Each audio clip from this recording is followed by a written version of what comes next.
For wide receivers, let's finish this off. Skylar Bell, UConn.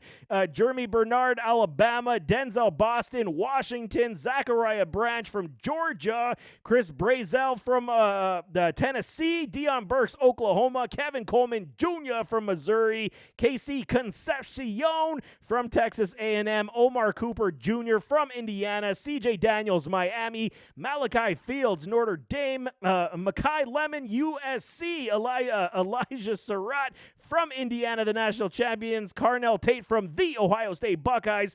Jordan Tyson from Arizona State. Harrison Trey Wallace from Ole Miss. And then Antonio Williams to round out this cast of wide receivers. So like I said, there isn't necessarily the top-end elite level wide receivers that we have grown accustomed to out of previous drafts, most recent drafts, but there's a lot of very talented secondary wide receivers we should be getting excited about. And one guy, Skylar Bell, man, he reminds me a whole heck of a lot of a guy, former NFLer Emmanuel Sanders. Bell is definitely a name to watch at this combine, man. Lots of experience on his resume, but I mean, great stat lines also do follow this man quite a bit. Fluid in and out of his breaks, not afraid to make those contested grabs, and does find ways to get open. He's a sneaky sleeper type of wide receiver in this draft, and I'm all for it, man. Watch him close. He is a very talented, under-the-radar type of wide receiver. Jeremy Bernard, man, from Alabama, typical Bama, man. They turn out very similar type of wide receivers, speedy type of wide receivers, lots of impact and in the pass game, which does translate extremely well in the NFL. Bernard is another one of those guys who's loaded with potential, fantastic ability as a secondary wide receiver, slot type of wide receiver. His route tree is near polished, man. He's bigger than he does look on film as well, which is also another positive, another reason why a lot of teams will look in his direction. He's got that great yak upside ability. Hands are like glue. He could be trusted, a great trusted weapon on third downs, a third down weapon without question in the NFL. Bernard is definitely one of these guys. He will be quality in the NFL. I do like him quite a bit. Denzel Boston from Washington. Big body wide receivers are filled in this draft class, and Boston is another one of these guys, having those extremely long arms, huge catch radius, great hands, nose for that end zone. Boston can, act as that true, pure X wide receiver in the NFL. The NFL obviously covets so much. His speed, though, it's something that I'm definitely going to be watching on film. He won't wow anybody. That's the problem, man. In this department, he's just not a speed demon whatsoever, man. Possessional wide receiver, high-end upside in red zone opportunity, contested catch upside, 50-50 balls. That is what you're getting with a Denzel Boston. He's got some skills, got some quality, and he will make a name for himself as well in the NFL. Zachariah Branch, he's one of these guys I want to like, but at this point, there are far too many concerns for me to be giving him gushing reviews.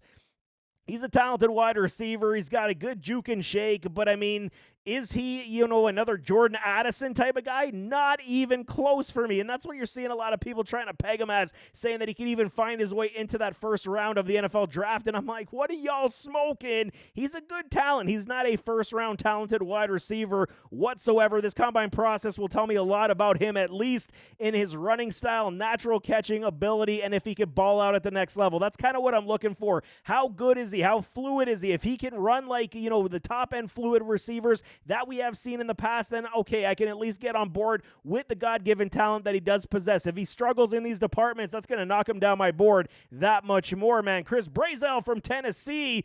He's one wide receiver that fits the bill of being a true huge body, big body target. He's one of these guys, man, the teams are going to have a massive soft spot for, because he's more than just a one-trick pony. He's a mature route runner. He can, do those head fakes with the best of them, give a little shake on his routes. The speed may not be elite, and that's fine, but he does make up for it in generating separation, especially in mid-range, not only on, the off-the-line and the comeback routes, the hook routes. He does generate decent separation, middle of the field, even going in and out towards the sideline. He's got good hands and extreme body balance control. That is the name of the game here for a Brazel. I do like that he could be a high riser after this combine. I know a lot of Tennessee wide receivers coming out of the draft have disappointed us of recent note, but Brazel is definitely, you got to keep a lot of tabs on, because he's big body and can make a lot of plays.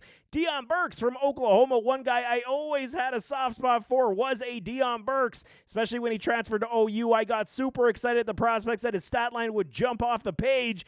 And yeah, that didn't happen very much, man. When it comes to, what's left for me to believe that he can still be a player? Stat line doesn't look great. He does have some playmaking upside. He did measure smaller than what I thought. The tape does, promote him to be 5'11". I believe he's at the 5'9" mark at this point. He could still be and carve out a good, be a good third wide receiver in the NFL, where the ceiling is going to be capped at wide receiver too. But there is a lot of work to do. But I still do believe in the skills of a Deion Burks. I think that there are opportunities on clubs with lesser wide receiver rooms for him to make some noise, but I'm still not giving up hope. I still want to see him at the combine, see what he can do. Kevin Coleman from Missouri, Mizzou. He's one of the interesting players. He, when you're talking about catching the football and catching it very well, that's a Kevin Coleman, no question. Another screen slot type of guy who does not necessarily hold the top end wheels, but he always finds ways to get open. He always finds ways to catch the football. Great hands, and he does possess those exceptional late hands. Go look at the Senior Bowl as well. He was put those late hands on display at least a number of times that I remember at this point. I mean, he isn't afraid to go over the middle, making those, tough contested dirty grabs, which proves to me his toughness, which is important as well. He needs to run very well in that gauntlet drill and the 40 time to make me a believer at the next level, because on film he doesn't showcase that elite exceptional ability, but if he does run very well in the gauntlet in the 40 time, I will start to maybe take more pause to say that he is one guy we got to keep tabs on moving forward. KC Concepcion, Texas A&M. Here we have another one of my guys, man, marking it down already in this draft process at the wide receiver position. KC Concepcion is truly the epitome of a playmaker, baby. Explosive off the line is truly an understatement. It aids him in his ability to get open, make the catch with his great hands, man. Those hands are like glue as well. His cut ability in and out of his breaks. The burst is there. Some twitchy ability also there. It's very strong. He even does have kick return and punt return upside. So KC could legit be one of the most exciting wide receivers coming out of this draft class, and I'm all for it because I'm a big fan, and I'm already marking it down. He is one of my guys. Omar Cooper Jr. from Indiana, and this guy's getting a lot of noise and a lot of traction in this interview process early. I believe I saw it was, 20 teams already had a spot to interview the young man, and there is for just cause and reason why everybody's getting excited about him. You know who he plays like?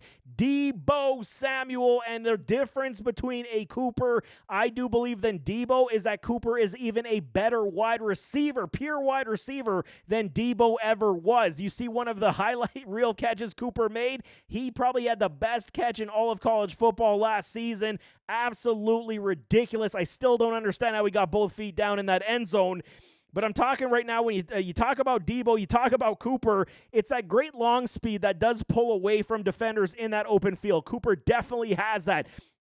Cooper helped Indiana get to that national championship and become the national champions this season with a Mendoza, and he will be rewarded with high draft stock. Is he a first-round talent? Probably not. Early day 2 product for me. Will I be surprised after this process that he does find his way into the first round? Not at all, because he is generating a lot of steam at this point. CJ Daniels from Miami, the heavily traveled CJ Daniels, played a whole whopping 60-plus games in college football on 3 teams. I recognized him from LSU first, and I did like his game. I thought he was quality. There was some issues, but I mean, he could be a quality secondary wide receiver, which does intrigue me for the NFL. Likely be that wide receiver 3 on a club. He does the little things right. Sure hands, makes a lot of plays, but he's probably a day 3 undrafted product at this point. I mean, the way that this wide receiver draft is, he should get drafted late on day 3, and he could carve out a role for himself in on a team with a weaker wide receiver room as well. I do like the prospects of a Daniels, but I mean, again, he's got to be one of these guys, almost like Xavier Restrepo, where he didn't just get enough chances. Yeah, that could be CJ Daniels in the pros. I do like him. I am hoping for him, but I'm not expecting the world out of his placement in the NFL. Malachi Fields from Notre Dame.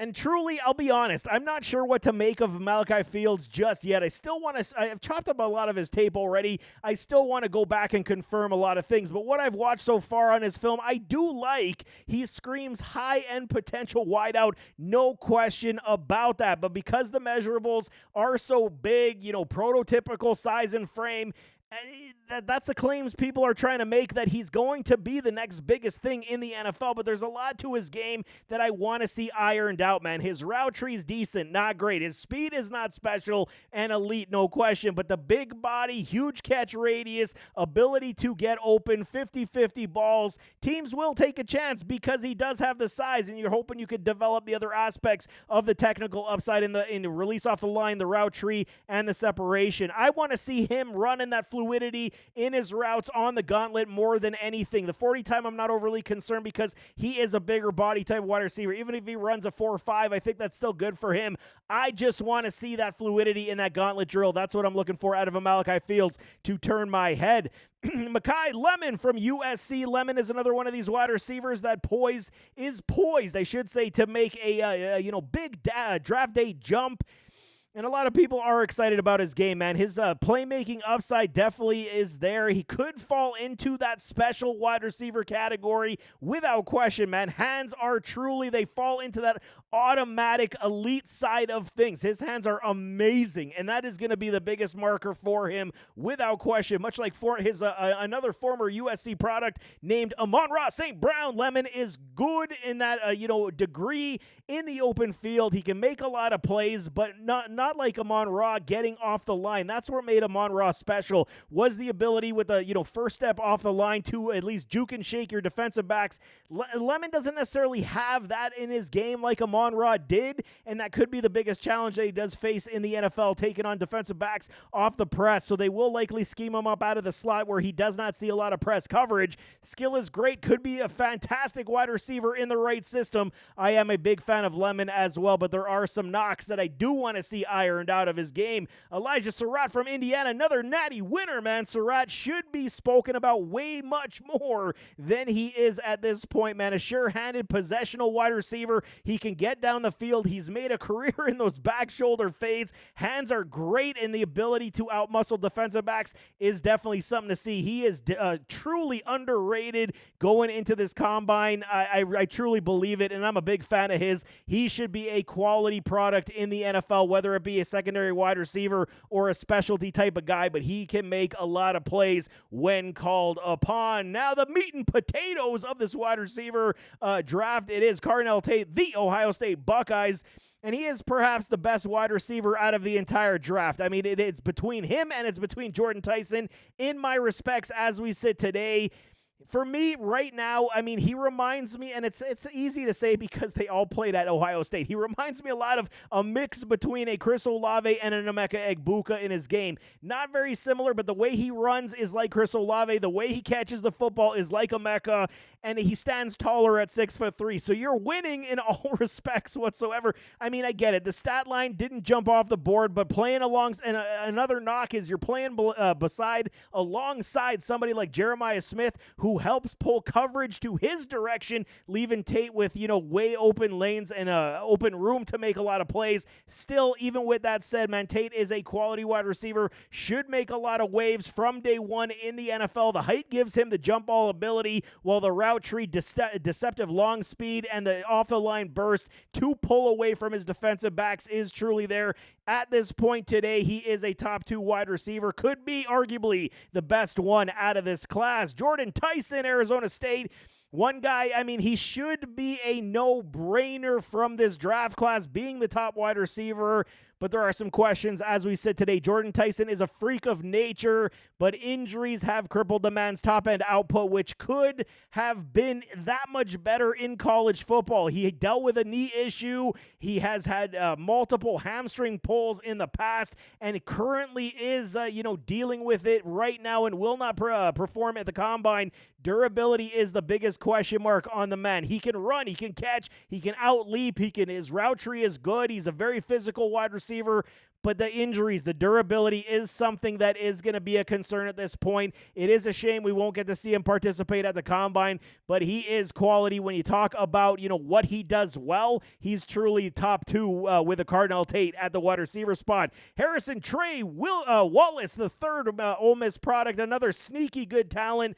Here is Harrison Trey Wallace. I mean, having very good speed. He's got a second gear when he's in the open field. Hands, they fall into the soft corralling, very good category. Are they elite hands? I can't go that far at this point, but he is very good. No slap catching off the ball. You do like that quite a bit. It just, sucks into the hands and you don't hear anything. That's a big positive for me with my wide receivers. No double catching. That's massive for me.